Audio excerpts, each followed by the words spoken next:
법륜 스님의 잘 늙는 5가지 방법.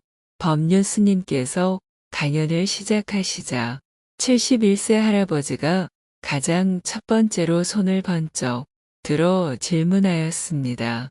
어떻게 하면 죽을 때 기분 좋게 웃으면서 죽을 수 있느냐는 질문에 스님은 잘 물든 단풍은 봄꽃보다 예쁘다며 잘 늙는 방법에 대해 5가지 지침을 말씀해 주셨습니다. 저는 지금 나이가 7학년 1반입니다. 조금 부족하지만 열심히 산다고 살았습니다. 그런대로 배가 없이 살아왔다. 이렇게 생각되는데 이제 죽을 때도 기분 좋게 웃으면서 죽을 수 있는 그런 길이 없을까요? 법륜 스님께서 말씀하셨습니다. 죽을 때 웃으면서 죽을 수 없겠느냐.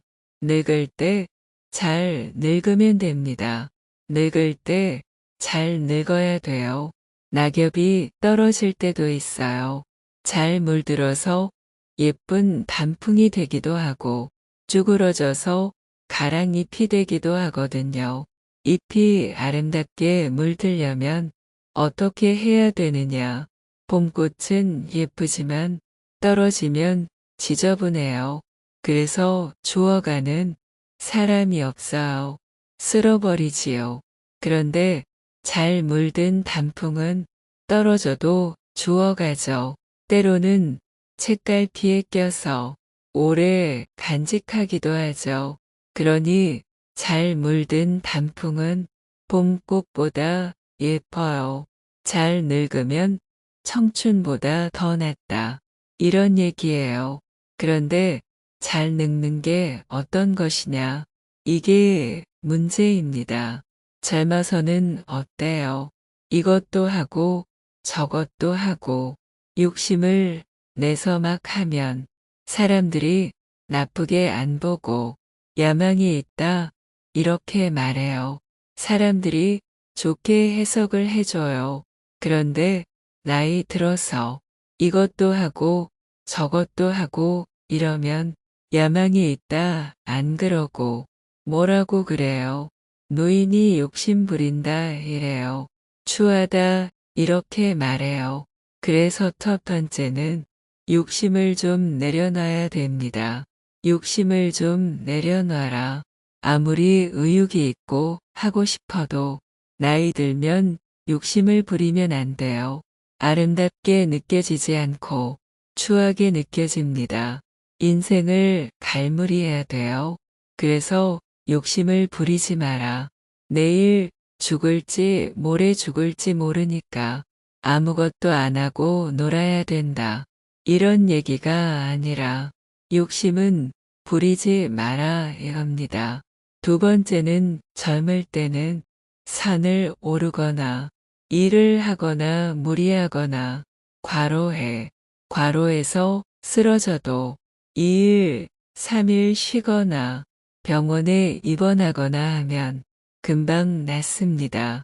그런데 늙어서 과로하면 안 돌아와요. 가을비처럼 한번 비가 오면 확 추워지듯이 과로해서 한번 쓰러지면 그냥 팍팍 늙어버려요. 그래서 아무리 의욕이 있어도 절대로 과로하면 안 됩니다. 놀라는 뜻이 아니에요. 이제 우리 체질에 맞게 해야 된다는 겁니다. 세 번째는 젊을 때는 술을 많이 먹고 취해서 토하고 해도 며칠 있으면 일어납니다. 그런데 나이 들어서 술을 과하게 먹거나 음식을 과하게 먹으면 건강도 해치고 남이 보아도 추합니다. 그래서 과음 과식을 하면 안 됩니다. 네 번째는 젊은 사람들은 제잘 말을 많이 하면 귀엽습니다. 그런데 나이 들어서 말이 많으면 어때요? 귀여운 게 아니라 다 싫어해요.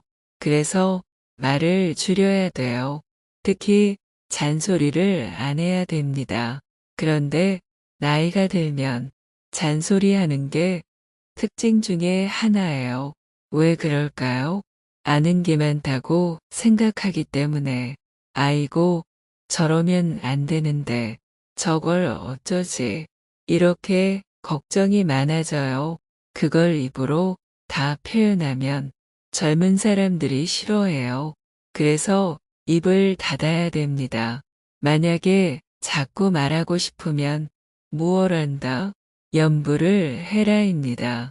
다섯째, 옛날에는 나이가 들면 재산을 다 자식한테 물려주고 뒷방에 가만히 앉아 있으면 자식이 부모를 받들고 살아갑니다.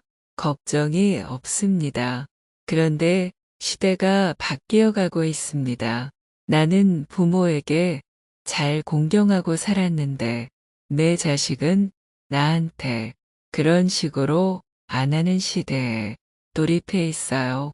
그래서 재산을 다 자식한테 물려줘 버렸는데 만약 자식의 사업하다 실패하거나 하면 내가 길거리에 나앉게 됩니다. 젊었을 때는 길거리에 나앉아도 다시 도전하면 됩니다. 텐트 치고 살아도 불쌍하게 안 보입니다. 젊을 때 고생은 돈 주고 사서라도 하는 거야 하면서 괜찮아집니다. 그런데 늙어서 오갈 곳 없이 길거리에 나앉아 있으면 그것 또한 추한 모습이에요. 그렇기 때문에 절대로 재산을 자식한테 다 물려주면 안 됩니다. 만약 시골 살림을 살고 있다면 집은 남겨두어야 합니다. 논도 두세 마지기, 양식이 될 건 남겨야 되고 밥도 한 마지기 정도, 채소 갈아 먹을 건 남겨 놓아야 돼요. 이건 절대로 주면 안 돼요. 아무리 죽는 소리를 해도 주면 안 돼요. 그렇게 자기 삶을 최소한의 채비를 해야 합니다. 잘 살겠다는 게 아니에요. 도시에 산다면 방 한 칸은 가지고 있어야 되고 라면이라도 끓여 먹을 돈을 자기가 미리 확보하고 있는 게 낫다. 큰 돈 필요 없습니다. 그래야 늙어서 추하지가 않다. 이 정도만 딱 간직하고 그냥 유유자적하게 살면 늙는 게 전혀 문제가 아닙니다. 죽는 문제 갖고 사람들이 걱정을 많이 해요. 대부분 어른들은 자는 듯이 그냥 죽었으면 좋겠다. 이렇게 생각들을 하시지요. 그런데 그건 욕심이에요. 부모든 자식이든 남편이든 아내든 누가 갑자기 돌아가시게 되면 충격이 크지요. 죽은 뒤에도 쉽게 안 잊어져요. 그래서 죽은 뒤에도 그리워서 계속 웁니다. 자식은 부모한테 효도도 제대로 한번 못 해봤다. 이렇게 울면 살아있는 사람은 슬프지만 죽은 사람은 어때요? 영혼이 있는지 없는지 그건 저도 잘 모르지만 보통 있다고 하니까 있다고 치고 얘기해 봅시다. 사람이 죽으면 영혼이 떠나죠. 영혼은 떠났고 시신은 태우거나 묻어서 썩어버렸는데 계속 울게 되면이 영혼이 못 가요. 못 가요, 못 가요. 그래서 뭐가 돼요? 무주고운이 돼요. 살아서도 애 먹이더니 죽어서까지 애를 먹이게 돼요. 영혼도 무주고운이 되고 살아있는 사람도 힘들거든요. 그러니까 죽을 때 어떻게 죽어야 된다. 애를 좀 먹이고 죽어야 돼요. 아시겠어요?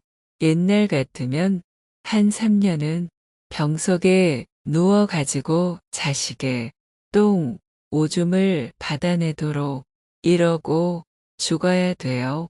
그러면 처음에는 아이고, 어머니, 아버지 이러다가 한 3년쯤 끌면 속으로 다 마음이 변해요.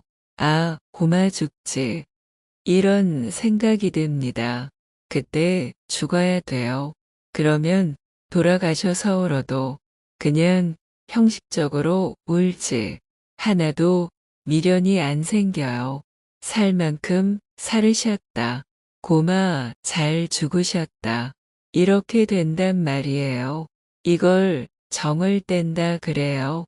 이렇게 정을 딱 떼줘야 돼요. 정을 떼는 게 서로 좋은 거예요. 그러면 자식도 너무 그렇게 애달프게 않으니까 영가도 쉽게 자기가 할 길 가고 살아있는 사람도 편해요. 그래서 애를 조금 먹이고 죽어야 된다. 그래서 자는 듯이 죽고 싶다. 이런 생각을 할 수 없어요. 3년 애를 좀 먹이려면 환자도 힘들지요. 간호하는 사람도 힘들고요. 그런데 요즘 참 다행이 됐어요. 자식들이 부모에 대한 정이 3년까지 안 가도 3개월만 누워있으면 정이 딱 떨어져요. 그래서 요즘은 한 3개월만 좀 알아 누워줘도 아이고 고마 돌아가시지 이렇게 돼요. 그래서 요즘은 고생 안 해도 돼요. 죽는 것 같고 안 아프고 죽어야지 이런 생각하지 마세요. 안 아프고 죽으면 그것은 그것대로 좋고 아프고 죽어도 괜찮습니다. 아프고 죽는 게 오히려 정을 떼고 더 좋은데 가기 위한 방법이에요. 그러니까 살아있을 때 평소에 잔소리하지 말고 염불을 많이 하시고요. 죽을 때 정을 좀 떼서 죽어요. 그러면 내세가 뭐 어떻게 되는지 저는 모르지만 좋은 곳이 있다면 당연히 가게 될 거예요. 질문을 하신 할아버지께서 스님 말씀을 들으니까 답답하던 가슴이 뻥 뚫리는 듯 합니다. 할아버지는 하하 웃으시며 좋은 표정으로 자리에 앉으셨습니다. 법륜 스님의 말씀 중 잘 물든 단풍은 봄꽃보다 아름답다. 이 말씀은 깊은 울림으로 가슴에 남았습니다.